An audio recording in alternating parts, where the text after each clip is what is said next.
A Argentina, no início do século XX, explodia como o quarto maior PIB per capita do mundo e a oitava nação mais rica do planeta. Pode até ser estranho imaginar o cenário em que a Argentina seja um dos países mais procurados para se viver, mas essa era a realidade entre os anos 1910 até 1930.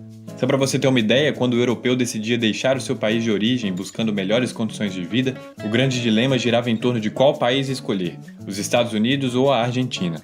O progresso era visível nas ruas das cidades, principalmente na capital do país. Buenos Aires inaugurou o primeiro metrô da América Latina em 1913, 55 anos antes do metrô de São Paulo. O crescimento era argentino, mas o motor era inglês. Isso porque muitas das obras de infraestrutura eram financiadas por capital britânico. Pode-se dizer que nessa época a Inglaterra exerceu forte influência na Argentina devido à imigração inglesa, e diversos engenheiros ferroviários, industriais, latifundiários e banqueiros britânicos se mudaram para o país durante o período. Tudo parecia correr bem na Argentina até que as tensões europeias passaram a refletir nas terras sul-americanas. Estamos falando de 1930, momentos antes da Segunda Guerra Mundial, em que o mundo parecia mais polarizado do que nunca. De um lado temos os ultranacionalistas e de outro temos os comunistas, e muito se engana quem pensa que essa dicotomia se manteve apenas no velho continente. Foi nesse cenário que a popularidade do coronel Juan Domingo Perón despontou no país como um dos maiores ícones do populismo sul-americano, provocando uma mudança drástica na política e na economia do país após os anos 40.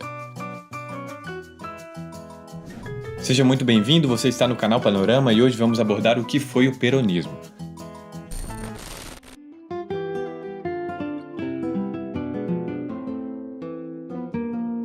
Tudo começou com um golpe militar no ano de 1943, dado pelo chamado Grupo de Oficiais Unidos, que eram militares ultraconservadores e extremamente católicos e muitos deles simpatizantes com o totalitarismo pregado por Hitler e Mussolini. O historiador Luiz Alberto Romero define esse governo como autoritário, antiliberal e messiânico, obcecado pela fundação de uma nova ordem mundial e por evitar o caos do comunismo. Durante o governo dos militares, Juan Perón se tornou responsável pela Secretaria do Trabalho e Provisão, e nela estreitou seus laços com a classe de trabalhadores e com os sindicalistas da Argentina. O apoio que a classe sindical deu a Juan Perón foi significativo para que a sua popularidade se firmasse cada vez mais no país. Para se tornar popular, é claro que Perón precisou tomar medidas que favoreciam a classe trabalhadora argentina. Foi nesse período que o líder ampliou o regime de aposentadorias, férias remuneradas e licenças por acidentes de trabalho, além de se equilibrar um pouco mais as relações entre patrões e trabalhadores. O crescimento da influência de Perón o levou ao cargo de vice-presidente da Argentina, e quanto mais o governante apostava na aproximação com os operários, no anticapitalismo e na defesa das questões de justiça social e na promoção de ataques à oligarquia, mais os empresários e a elite econômica argentina se afastavam de Perón. O resultado disso foi uma conspiração contra Perón, que o levou à prisão em 8 de outubro de 1945. Mas a condenação de Perón serviu para aumentar ainda mais a sua popularidade, já que passou a ser visto como uma espécie de mártir injustiçado por defender ideais legítimos e contra as oligarquias argentinas. Perón foi libertado da prisão uma semana depois, já com olhos na presidência. E aí, tá gostando do vídeo? Tá achando o conteúdo relevante? Então não perca tempo, se inscreve aqui no Panorama para continuar recebendo nossos vídeos e assim você não perde nada que sai por aqui. Clica no botão de inscrever-se.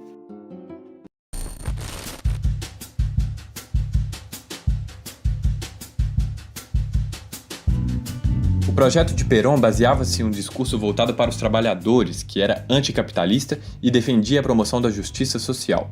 É importante mencionar que, por mais que a Argentina estivesse crescendo bastante nos anos anteriores, Perón defendia que esse crescimento era feito de maneira desigual e hierarquizada, concentrando riqueza na mão de poucos argentinos. Seu governo foi populista e autoritário, mas mesmo assim Perón recebeu o país bem financeiramente, já que em 1946 a Argentina estava em condições bem mais favoráveis que a Europa, destruída no final da Segunda Guerra Mundial. A moeda argentina estava valorizada e o país contava com muita mão de obra de imigrantes fugidos da guerra, que acelerou muito o desenvolvimento do país. Como dito anteriormente, Perón era populista, e para ser populista, você precisa tomar decisões populistas. Foi aí que o presidente decidiu adotar uma política de distribuição de renda, que foi responsável por aumentar o consumo da população, mas esse aumento do consumo resultou em um aumento da inflação. A política econômica de Perón também ficou marcada pela postura nacionalista, com a nacionalização de ferrovias e do Banco Central, por exemplo. Lembra que mencionamos no início do vídeo sobre a influência inglesa no país? Pois é, muitas das empresas ferroviárias que foram nacionalizadas eram de ingleses que haviam investido no país. e Perón foi responsável por cortar muito dos rastros dos ingleses no território argentino. Falando de política externa, Perón se propôs a ser um país neutro durante a Guerra Fria, ou seja, não favorecia nem os Estados Unidos nem a União Soviética diplomaticamente falando. Perón estava mais preocupado com seu governo internamente e aplicou diversas medidas, dentre elas um ligeiro aumento nos salários, lei de férias remuneradas e licenças em caso de doença. Além disso, congelou preços de aluguéis, estabeleceu preços máximos para as mercadorias, criou planos de habitação popular, além de construir diversas escolas primárias. A figura da esposa de Juan Perón foi fundamental para articular o governo. Eva Perón se tornou a ponte entre o governo e os sindicalistas, e a figura dela representava uma espécie de Estado que ouve os anseios da população.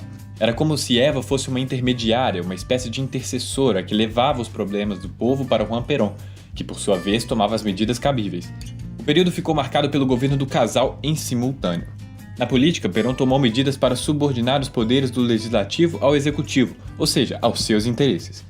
Alguns historiadores afirmam que essas medidas foram se intensificando ao longo do tempo, ou seja, no início eram mais disfarçadas, mas no final de sua gestão já eram amplamente conhecidas.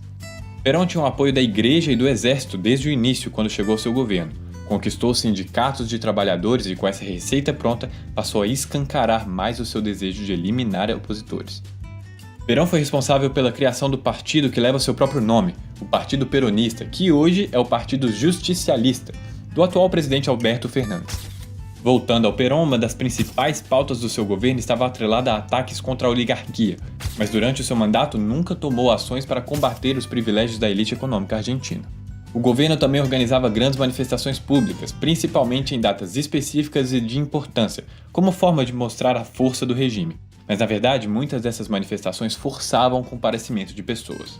Juan Domingo Perón teve um segundo mandato ainda mais autoritário e populista, que o levou em uma espiral inflacionária decadente que levantava cada vez mais a insatisfação popular. Surgiram diversas manifestações contra o governo que foram reprimidas violentamente a mando de Perón, até o governante perder o apoio da Igreja Católica.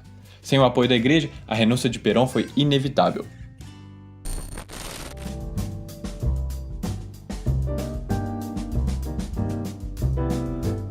Para entendermos os pilares do peronismo, precisamos buscar conceitos fundamentais relacionados à ideologia política.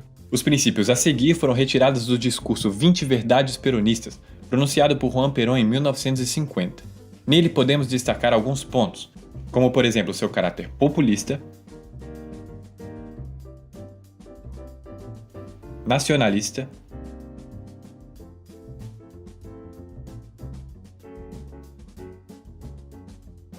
socialista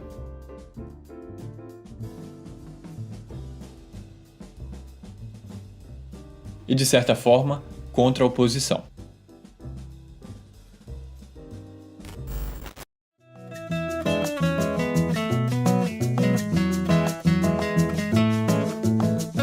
O peronismo é uma força política cuja lógica só é plenamente entendida se sairmos do terreno estrito da objetividade política. Há pessoas que afirmam que o seu viés é de esquerda e outras de direita. É um movimento pragmático, mas ao mesmo tempo muito ideológico. É revolucionário, mas ao mesmo tempo conservador. Para muitos é o símbolo da inclusão social de milhões de trabalhadores, já para outros representa o maior obstáculo ao desenvolvimento argentino. O peronismo é a identidade política mais persistente da Argentina, com influências diretas no panorama argentino até hoje. Por se tratar de um movimento bastante volátil, muitos historiadores ficam divididos na hora de caracterizar sua ideologia política. O peronismo é bastante próximo ao getulismo e o fascismo propriamente dito, mas ao mesmo tempo é defendido por Cristina Kirchner, que se autodeclara como uma política de esquerda. Se analisarmos a origem militar e conservadora do peronismo, fica um pouco difícil conciliar os ideais defendidos pela própria Kirchner em muitos de seus discursos. A aversão ao comunismo é semelhante aos três modelos de governo. Em relação à religião, os três são favoráveis ao cristianismo e não buscam romper com os valores pregados pela Igreja. Todos os três são considerados autoritários e contra a oposição. Os três são populistas e promoveram amplas reformas com o apoio sindical. E para finalizar, tanto o peronismo, o getulismo e o fascismo desejavam um Estado forte e regulador, um governo nacionalista, mas que não chegasse a anular a propriedade privada.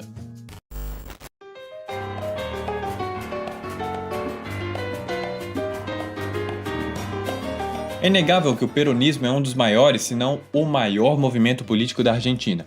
Até mesmo o kirchnerismo é um derivado desse movimento, sendo responsável pela polarização, palavra que a gente conhece bastante aqui no Brasil. As figuras de Juan Perón e Eva Perón marcaram a história do país, Alguns acreditam que negativamente, outros positivamente. A grande verdade é que a partir de 1950 a Argentina nunca mais conseguiu se recuperar como uma das maiores economias do mundo. Os calotes no FMI, seus golpes militares, crises e falhas de gestão são fatores que dificultam e muito o crescimento dos hermanos. Mesmo assim, a história do nosso país vizinho se assemelha muito com momentos da nossa história, assim como a de outros países da América do Sul. Comenta aqui embaixo a sua opinião sobre o peronismo. Foi um movimento que ajudou a melhorar a qualidade de vida dos argentinos ou foi um obstáculo para o crescimento econômico do país? E aproveita para ver mais vídeos do canal. O YouTube vai sugerir um aqui com base nos seus gostos, mas fica à vontade para navegar no nosso canal. Muito obrigado e até a próxima!